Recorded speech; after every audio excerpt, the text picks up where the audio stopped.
Okay, since there's not a lot of places to put my phone right now to film, I'm going to put all the books up above my head that I'm going to be discussing. And I couldn't decide what to do for this week. This is like a weird week in between moving into the house and not moving in the house. And so I didn't want to do anything super deep this week. Skeeter has balls, by the way, that bing bing that squeak. So if you hear that, it's just her chewing on her balls. Anyway, I decided I would go over to some Tamora Pierce since I haven't read one of her books in a while, and the last one that I read is actually the first one of a 4-book series. That's probably called something because I know it's a trilogy and a duology. Maybe it's called a quadrilogy. I just made that up. Quadrology. I don't know. It doesn't matter. It's 4 books in a series. And the first one is Sandry's book, and I just finished it. Then I didn't just finish it. I finished it last month. And I finished it in May. Then we have Triss's book, then Daja's book, then Briar's book. I cannot believe that I just did all of that from memory. I hope that I have it right. Anyway, they'll be up here above my head. These 4 books are about 4 kids that have gone to a magical school. Actually, that's not true.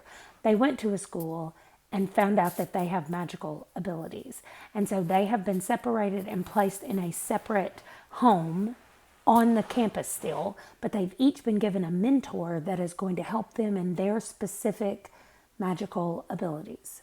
So the first book was called Sandry's book, but like I said when I did that review, it was about all of the kids. And so I'm about to be starting Triss's book, and I'm assuming it's going to be about all the kids as well. I did start the very beginning of the first chapter, and it is Triss's point of view right now, but it takes place just about a week after the other book ended. So the other book ended with a big event happening, and we're immediately 1 week after that is where this book picks up. And so I think that I'm going to like it. Number one, it's not going to use my brain a lot. It's not going to wear me out. It's not going to be emotionally heavy, but it'll just be nice to be in a fantasy world, to be with children. And since it's Tamora Pierce, I know that all these children are going to be fine. If she does me wrong and kills one of these main characters by the end of these books, I'm going to be sad about it. But I'm going to assume that everything is going to work out and everything is going to be fine, even though they'll have to deal with some hardships along the way. So I am on Triss's book. I did Sandry already, like I said. Now I'm reading Triss, and then it'll probably take me one day to do each of these books. I would imagine they're not very long again, and they're just light and delightful. That's the way I'm going to describe them until she makes me say otherwise by having bad things happen.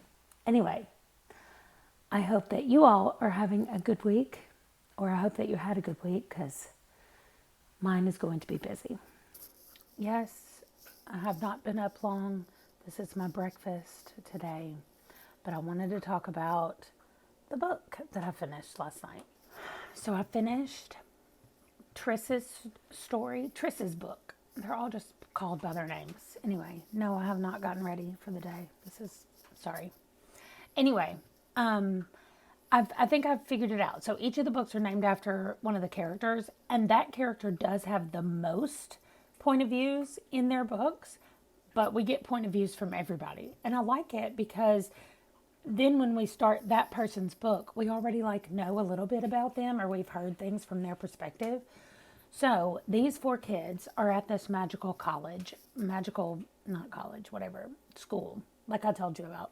And they've each been given a mentor. And what we learned a little bit more about in this book was just specifically Triss's magic. What she has is used through the weather. So she can control, she should, by the time she's all trained up, be able to control lightning and fog and wind and rain and anything that's weather related. But as we're learning in this story, she does not quite know exactly how to control it. Also, what we've learned, this is partially in the first book and partially in the second book, is just that there was an event that happened and the four kids have kind of combined themselves together because of something they had to do. And they are actually able to use a little bit of each other's magic. So it's very interesting. I really like this story, but it's completely different from anything in the Tortall series as far as like the world and the magic system and all that stuff. So it's really cool, but it's just completely different than what I have been reading from her. And I'm about to start Daja's story. And the thing about Daja is that she used to be on a trader's vessel, like on a trader's ship, and the ship sank and everybody on it died except her. Like her whole family, everybody died but her. So she's actually considered an outcast because she's considered unlucky. So she can't live with the traders anymore, and that's how she ended up at this school. And also her magical powers seems to be working with metals in some kind of way. Like, I don't know. Anyway, her mentor guy is the blacksmith, and he does the same thing, uses magic to detect metals and to work with metals. And so she's learning how to do all of that. It's very cool. And I am excited because her book is next. So that's what I'm going to start reading. I'm having a lot of fun just doing this relaxing reading. I've been reading it slowly, just enjoying the peacefulness of this story. So, and not peacefulness in that there are not people that die and wars and all that stuff, but there's just a level of angst that you don't have in these books that you have present in a lot of fantasy books, especially YA middle grade, and we don't have to worry about that here, and I love it. So anyway, I'm gonna go back to eating my breakfast and read some of Daja's book. What you got, Django? What you got? This is my point of view at 8 o'clock in the morning. I'm in my office. I have my chair, I have my computer, I have my new little book stand, I have some empty bookshelves and everything. I am in my office. So let me tell you all about a book.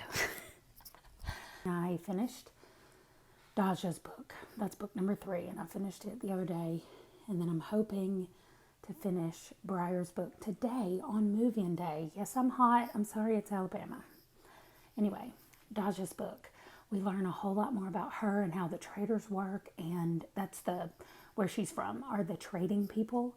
We learn a lot more about how her magic works, the whole like working with metal stuff. It is very interesting and very cool. So all I'm saying about this whole trilogy is you can't just read one book in the series because it really does go together. All 4 of them tells one complete story about these 4 kids, and they are special because we already talked about that. They just have a different kind of magic.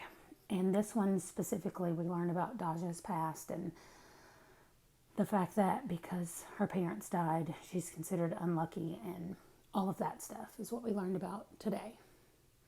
I just noticed that there's a mattress covering up my window.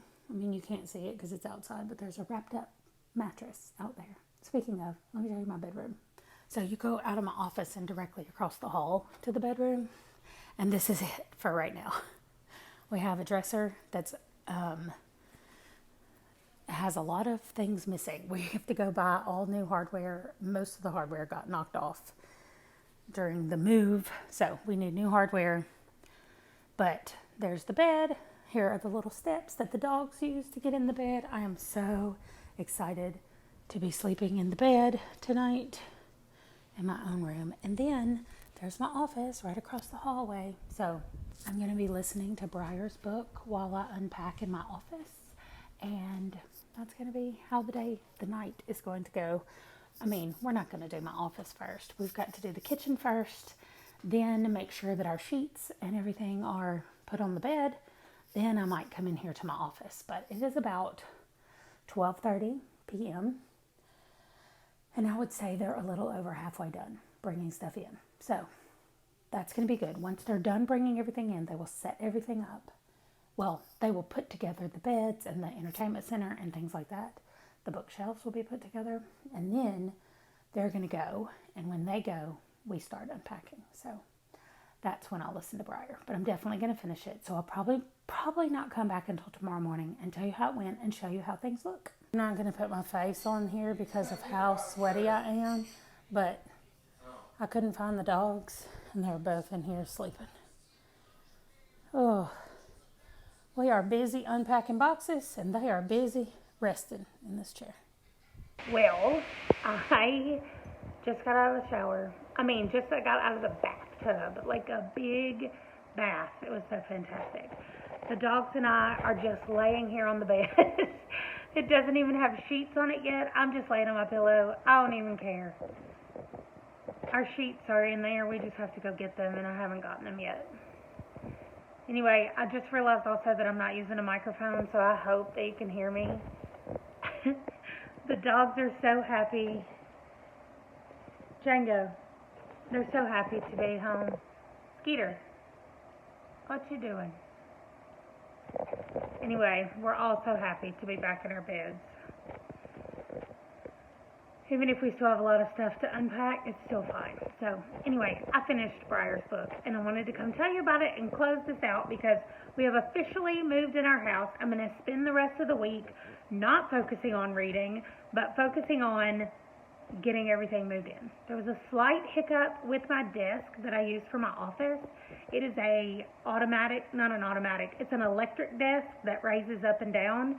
And my husband plugged it all in, and he was like, okay, try it. And I pushed the button, and nothing happened. And he was like, okay, let me work on it a minute. So he starts digging around in there, and there are, on each of the legs, there is a little box that has a cover and then a motor inside it. And one of them is missing the cover and the motor.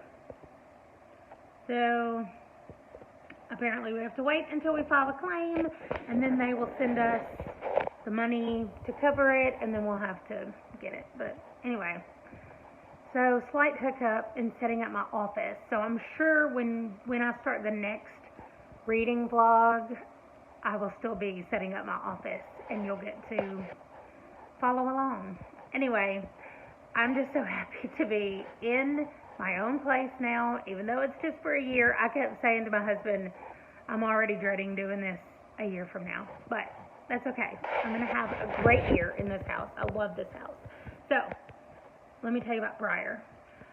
I know that I said I like to read Tamora Pierce because everything is wonderful and nothing bad happens, and then I got to book 4, and there is a pandemic that happens. And all these people are dying from it. I was like, oh no.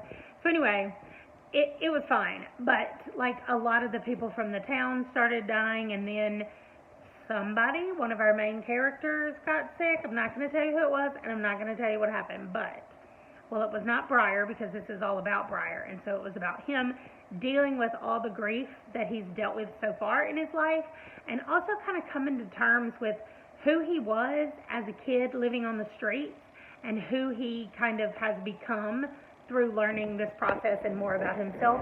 And I think that's kind of what the root of all of their stories have been, is coming to terms with who they were and learning who they are now. So that is kind of the overarching storyline through all of the characters. This series has been wonderful, and I recommend it to anybody, middle grade or up. Such a good story, such great characters. I listened to part of it on audio, and it is a full cast audio, and I really liked all the characters, except what was weird is that the narrator, I didn't really like the narrator, and I found out after the 4th book that the narrator is Tamora Pierce, so the author does the narrating. And that was like my least favorite part of the audiobook. But anyway, that doesn't matter. They were still great audiobooks, and I still liked them. Okay, so I can't really see what I'm doing unless I put these glasses on. I am going to turn on some music, I think, in my headphones, and open just a few more boxes while my husband's gone. And then when he gets back, we will put the sheets on this bed, and probably I'll just lay down and go to sleep. But we'll see. Anyway, I will catch you up on what's happening with the office situation. My office, not the office situation. In the next vlog. So make sure that you come back. If you're not a subscriber, subscribe so that you can come back. And I don't know what I'll be reading next. I haven't even looked at my thing, but 3 more Tamora Pierce books down. So great. So great. I'm getting close to the end and I'm kind of nervous about it. But anyway, I'll see you guys in my next video. Bye.